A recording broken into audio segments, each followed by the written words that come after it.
in Suzuki Superboat, it's been a case if you can get to the finish, chances are you'll win. That's what Leighton Manel did at Wanganui, but he couldn't do it at Gisborne. That left the door open for Peter Hoos, and history being made in New Zealand jet sprinting with a quad rotor taking Suzuki Superboat. Meremere is a different kettle of fish though, and you see that non-finish at Gisborne has cost Leighton Manel in the championships, and it's Peter Hoos leading in Ginza on 56 points. Duncan Wilson in second, Nick Berryman is third. 3/4 of the field of the Suzuki Superboats didn't have a happy time in Gisborne, and one of those was Brent White and Morris Edwards. And have a look at the bravery of our cameraman Murray Maunder. He never moved, and neither did the guys behind the chili bin. He's just popped up. Brent, well, you know probably better than most, certainly after recent incidents, the hidden cost, if you like, of jet sprinting. You had a good sort of a crash at Gisborne. What was the overall damage cost-wise? Humiliation. That was probably the biggest. Dollars and cents. Probably $4.50 for panel work, $550 to paint it, $500 for graphics, I guess, and it's all calling on favours and mates and stuff like that. And pride. No price on pride. And that's the heart of the sport, isn't it? It's the mateship, it's the camaraderie. Sure, you're a bit of rivals when you're out on the water, but there's so much good stuff. I see that Pat's having trouble at the moment. He's going to borrow injectors from Rob Coley. Most definitely. You know, like everybody knows that everything in this tent's for everybody. The camaraderie is just incredible. You know, I've been involved in other forms of motorsport. You just don't get it. You know, like once we're out there, and you know it's game on. But when back in the pits, just do anything to get other boats out there. Well, a tribute to Brent and his crew for getting back out on the water here at Meremere. This is qualifying round 4. Kiwi Battler is the boat, and unfortunately this would be as far as Brent and Morris would go. They had a mechanical issue and didn't come out for the next round. 57.365 though in Q4. Next elimination for Suzuki Superboat is the top 12, and this is Nick and Rochelle Berryman. The boat is New Zealand Riverjet. Another combination that's got to grips with this difficult rotation here at Meremere, Jamie. Well, it always is such a difficult rotation. The local club, I think they have great joy in setting up some of these rotations, and the teams turn up and they just go, oh, not this again. Well, he's been in the 53s and he's done a 54. That was in the last round of qualifying. He's going to have to go a little bit quicker than that if he wants to get through to the final. Yeah, the quicker boys have been down in that sort of high 47, low 48 second range. Split 31.30 for Nick Berryman. Certainly one of the big improvers in the early rounds of this Jet Pro New Zealand Jet Sprint Championship for Suzuki Superboat. Well, we've talked about it before, haven't we? It's all about consistency in the Superboats. If you can get to the finish, you can guarantee that some of the field aren't going to, and it's all about gathering up points. Heading down towards the finish line now, Nick and Rochelle Berryman out of Rotorua, 54.391. Rob Coley and Reece Townsend next to go. The boat is Poison Ivy. Mouth Thresh is the sponsor. And look at that. He can pull him out when he has to. Oh, this is a very, very quick boat. 705 cubic inches. Certainly the biggest engine currently running in New Zealand jet sprinting right now, and possibly the world, Phil. Exactly right. He was quick right off the trailer here at Meremere. He was right into the 50s. Yeah, 50.083 in qualifying session 3. Split coming up, just dropping the RPM a little bit down there on that bottom turn. Here's the split, 29.28, and that's compared to a 31.30 for Nick Berryman. So Berryman will be a little bit worried here as we work into eliminations now. Well, I've said it so many times before, Rob's never going to leave you wondering. He's certainly not scared of it. Look at the way the thing's just changing direction so fast and clipping the edge of the islands here at Meremere. Absolute knife edge stuff. Rob Coley, 51.253. Even though the win was under curious circumstances at Gisborne, it must have given you some confidence. Yeah, it has.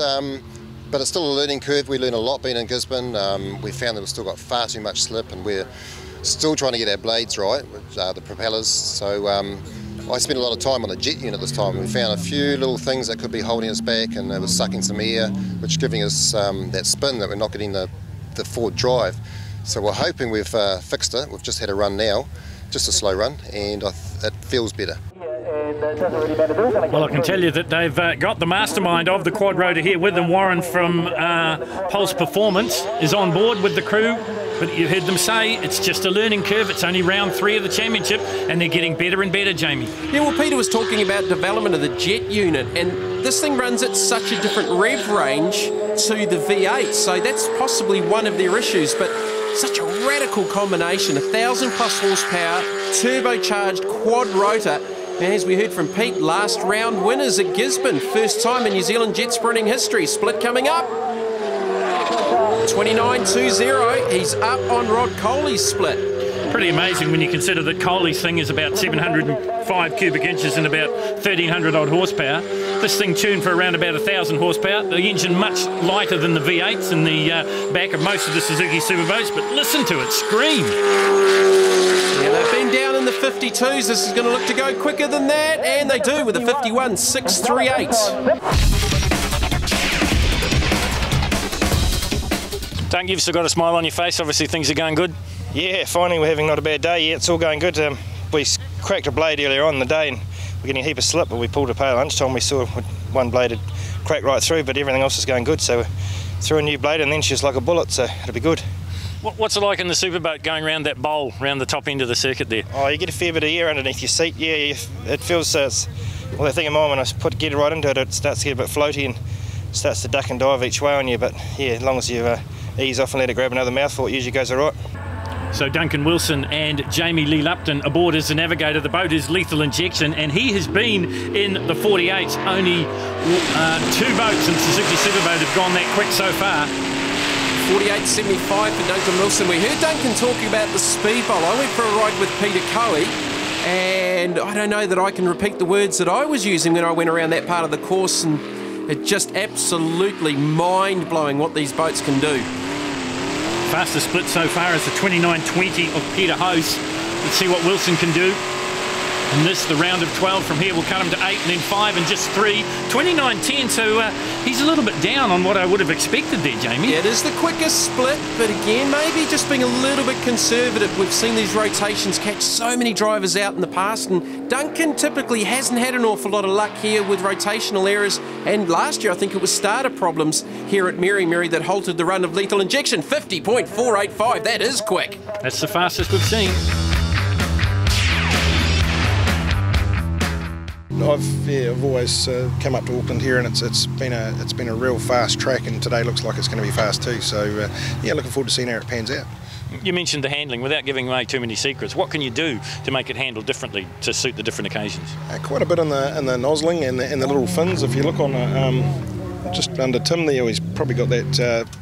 There's a bit under his arm there that's hanging down, but there's 2 little fins on the back of the trailer which look like bugger all. They're only 10-20mm fins, but it's amazing how they will settle the boat and unsettle the boat. You just change the fins, whether you go bigger, smaller, up, down, and again with the nozzle underneath the old bare bum bit by his leg there, there's a nozzle, and we change the size of the nozzle, which will obviously too put more water through the jet unit. So you'll notice around this track in a couple of corners it's really tight, particularly around Baldy and back up the top here, and you come back on your wash. So what that does is unsettle the boat quite majorly. So those two little changes I just told you about, that's what we'll be looking at doing. The secret with boats and changes is only do 1 at a time. You go and do 3 and you go backwards.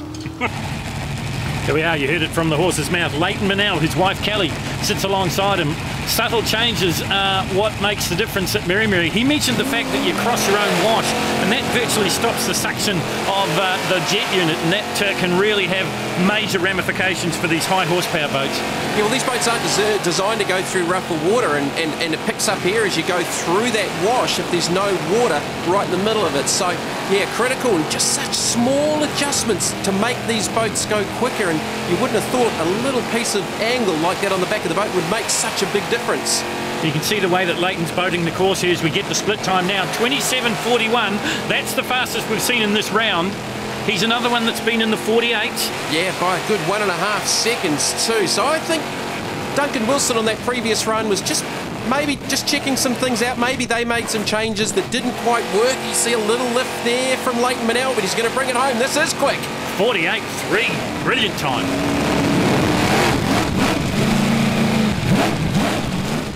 Well, later 48.38, you'd have to be pretty happy with that. Yeah, no, very happy. Did a couple of small changes like I showed you in that little box of tricks before, and basically one of those nozzles that I showed you, we just changed the nozzle size, went down 0.5 of a mil, which is not a lot. but just goes to show that that's how minute it is in this game. It's the small things that make the big things. It's the small town of Wanganui that rules the roost in Suzuki Superboat, because here is another one from the River City. This is Pat Dillon and Steve Edmonds. The boat is the Hulk 2. It's something for the Ford fans to cheer about, and I wonder if they've made subtle adjustments, because well, Pat and subtle don't always go together, Jamie. Well, supercharged 410 cubic inches, 15 plus 100 horsepower, and I still think the funniest thing pre-season is that Pat warmed up for the Jetspro New Zealand Jetsprint Championships by running a Ford Anglia in Targa, New Zealand. Just to get that seat time on. A bit of smoke coming out of the back of the Hulk, so maybe they got an oil leak or a problem. Certainly wouldn't know it from these shots. Oh, look at the way they're just flying down this course. Have a look for the split. 29.08, so he's actually the second quickest to the split in the run of 12. But yeah, there was quite a bit of fuming going on in the engine bay behind these two. Doesn't look like it's costing them a lot of time though, Phil. He struggled a little bit. He's only been in the 53s and the 52s. He's going to need to go quicker than that. Look at Steve Edmonds pointing the way home. A little bit more smoke as they go under the banner. 50.815. And a lot more smoke now. Have a look on the onboard shot here. They've got a problem, and the crash crew quickly onto the scene. You can just see the smoke starting to drift up through our onboard shot. Don't think it's a fire. It might just be an oil leak. But that can be devastating for these highly tuned engines. And well, talk about an oil leak. You could have a bath in there. Now, is this going to be terminal? That's the next thing. I think the dry sump pump's not working efficient enough, and it's supposed to create a bit of a vacuum, and we've had it leaking out the top of the rocket cover, so we thought we'll try and just join the pipe together and run something out. That looks like it was a no-no. We've made it to the end of the run, obviously, and there's oil everywhere. I've got more in there, so it'll just be a messy boat for the next two runs. Well, the boys have cleaned out the oil, but I think there's more coming. They're just sitting down here on the ramp, and the mechanic coming over, and I think this is going to be bad news for Pat Dillon. Deep in conversation with his race engineer. So unfortunately, no more Pat Dillon here. So if we go to the top of the table, it is Leighton Manel on top with a 48.381. Duncan Wilson in second. Unfortunately, we won't see Pat Dillon in the Hulk, but we will see Rob Coley in Poison Ivy. So we move into the top five in Suzuki Superboat, and this is one of the prettiest boats on the circuit. This is Poison Ivy. And this is Rob Coley. Now, Rob Coley, brand new to Suzuki Superboat last year, so what did he do in the off-season? He completely rebuilt the boat and got even more power out of the 705 cubic inch big block. Yeah, brand new Sprintec hull. Poison Ivy is the boat. 705 cubic inches. I didn't know they could make engines that big. Craig Holland will tell you that they can, and Rob Coley has come on in leaps and bounds, if you'll pardon the pun, here in jet sprinting, because he has been going well. He's been under 50 seconds, which is good for him, and if he can keep up that sort of time, he might just be around in the finals, and that would be pretty good. 29.05 is the split, so looking for a run again around that sort of really, really low 50 second. He'd love to get into the 49s. He needs to be in that sort of mid to high 48s to be on the front running pace of the likes of Leighton Manel and Duncan Wilson. Look, I think he's not going to get his wish this time round, but it's not bad. 55.12 for Coley. Now, if there's any justice in the world, this guy needs to get into the finals as well. You may remember our coverage from round two. Drama on the boat ramp. They couldn't get the River Jet boat to fire up, and it robbed Nick Berryman of a certain place and certain points in the final. Yeah, they had starter motor issues. They certainly went through their spares. But they're looking to get things back on track. A 53.3 has been their best in qualifying session 3 today so far. Well, we talked about it before. It's a difficult rotation here at Meremere. Have a look for the split. That'll give you a time or an indication of what the overall time is going to be. Oh, it's blown out a little bit. 31.01. Yeah, that's on their current pace compared to Rob Coley. Coley did a 29.05. Berryman a 31.01. Berryman's been doing 53s and Coley's down in the 52nd bracket, so he's there or thereabouts in what he's been doing throughout the weekend. We mentioned it before, you've really only got to be consistent in Suzuki Superboat, and this looks pretty consistent for Nick Berryman. It's a 54 and change, so that puts him second at the moment. Rob Coley, the early points leader, the early pace setter in Suzuki Superboat. Well, what can this guy do? He's coming off the high of a win in Gisborne. They've been tinkering with the boat. They've changed the different rotors in the jet unit. They've tried everything. What can they come up with here at Meremere? Peter Host, former New Zealand three-quarter midget champion. He's raced sprint cars, 800, 900 horsepower sprint cars, now racing 1,000 horsepower plus turbocharged quad rotor rotary in this wonderful race boat. And talk about development, but he's leading the championship. That's right. There's an old adage in motor racing, and Sir Jack Brabham coined it. To finish first, first you must finish, and he's been finishing. 29.6, so he's about half a second down on Rob Coley's split. They've done a 51.6 in the top 12 run. And just listen to this thing, Jamie. Doesn't it sound fantastic? Just doesn't sound right compared to the big blocks. Sounds like an old-fashioned Indy car. Doesn't go quite as fast as an Indy car, but a 51.7, not bad, puts Peter Host in second place.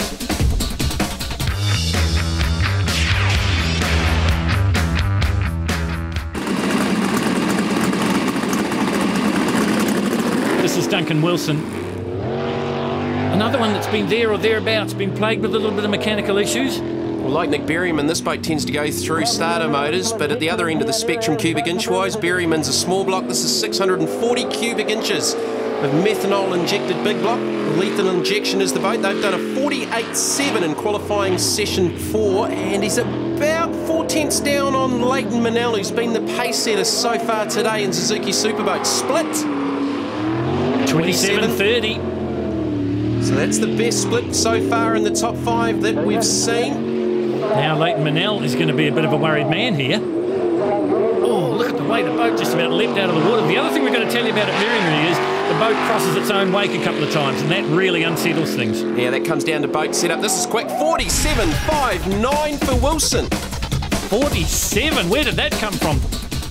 I think you got Leighton a bit worried now because he thought, oh, 48, that'll be good enough, and then you've popped in a 47.50. Yeah, we'll see how we go. I'll try and take another second off on the next one. You think you can? Yeah, definitely. Yeah, you can do it. Yeah.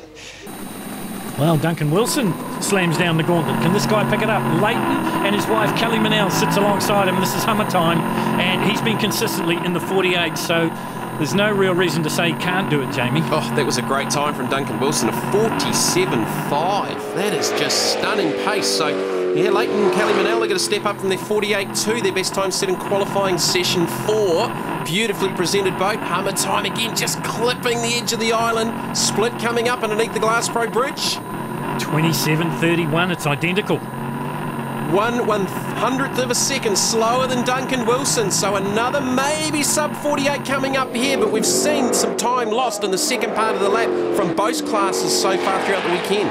Oh, look at Kelly Manel, very, very animated there in the navigator's seat. You're on board, you've got the best seat in the house as they flash under the Glass Pro finish bridge. It's a 47.749. Good enough for second in Suzuki Superboat, and good enough to get into the final along with Duncan Wilson and Rob Coley.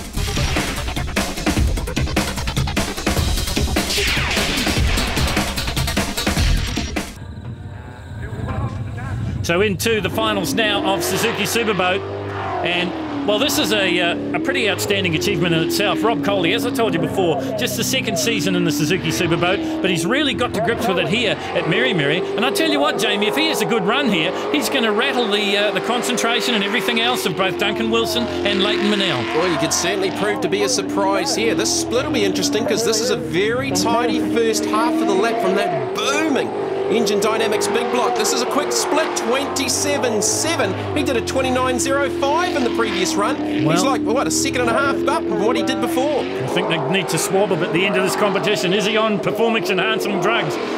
Poison Ivy is the boat. Look at the way it just skips in and out of the water. There's not too much water under that boat at various times, especially when he crosses his own wake. This is going to be a great one for Rob Coley. Absolutely wrapped with that, yeah. I mean, quickest time of our time of the day, and to do it in the last run was great. Fantastic performance from Rob Coley, but is it going to be enough?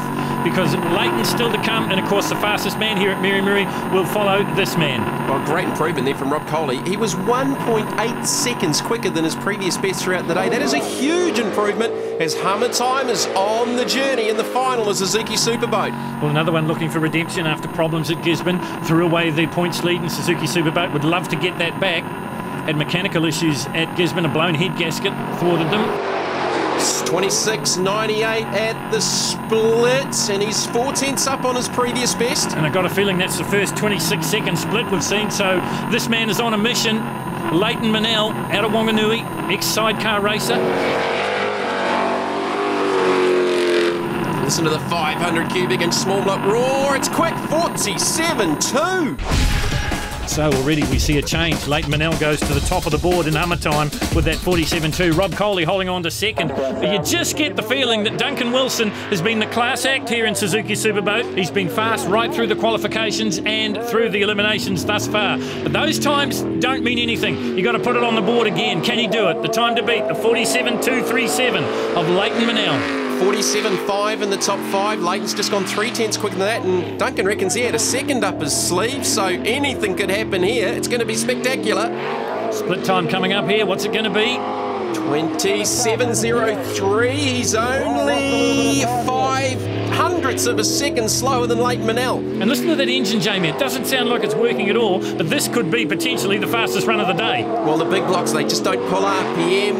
Lots of torque produced from these bigger engines. Not that Leighton Manel's lacking for horsepower. This is quick. Heading down to the line, 47.674. It's not enough, though. It's not quick enough. It was fast, but Leighton Manel won't be denied, and Hummer time wins in Suzuki Superboat. He put out his cards, he had a crack at us, and as I said, we had to get to that 47, and we had to put everything out, and we had some hairy moments out there. There's no doubt about that.